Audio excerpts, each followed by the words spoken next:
សួស្តីបងប្អូនទាំងអស់គ្នានៅក្នុងវីដេអូនេះខ្ញុំនឹងបង្ហាញពី function ឬក៏រូបមន្តមួយដែលមានឈ្មោះថា SUMIFS ដែលគេប្រើប្រាស់វាសម្រាប់ធ្វើការគណនាផលរោគដែលមានលក្ខខណ្ឌច្រើនឥឡូវចូលមកអនុវត្តលំហាត់ជាមួយខ្ញុំដូចតទៅនេះក្នុងលំហាត់នេះខ្ញុំចង់រកអំពីទូរស័ព្ទដៃ iPhone ប្រភេទថ្មីហើយនិងទូរស័ព្ទ iPhone ណាតែប្រភេទមួយទឹកមុនមកយើងវាសញ្ញាស្មើ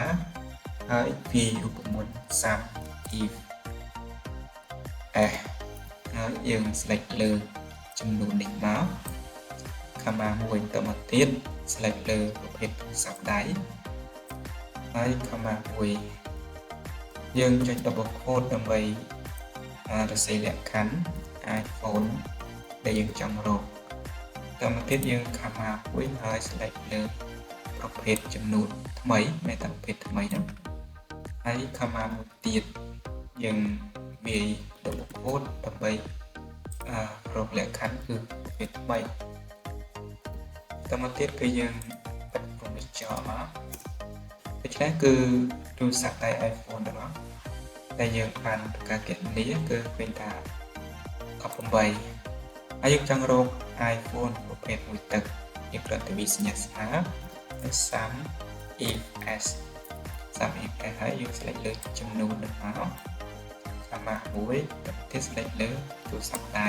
ដែលយើងចង់រកខមាមួយទៀតទៅមកទៀតបើកនឹងបិទ quote ហ្នឹងយើងដាក់ iPhone ទៅដែរទៅទៀតយើង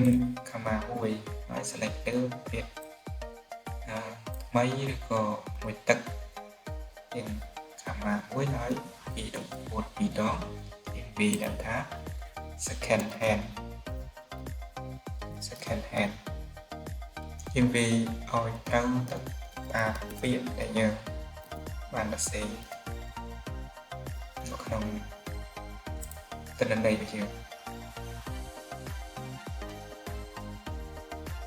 ហ្នឹងគឺសេត្រូវហើយយើងគ្រាន់តែបើកបញ្ចប់ដល់ enter ទៅនោះគឺប្រភេទមួយទឹកគឺមាន22ហើយយើងដាក់ label ឲ្យទិន្នន័យរបស់យើងគ្រាន់តែ custom ហើយត្រង់នេះយើងគ្រាន់តែសេយើងដាក់លេខ0មក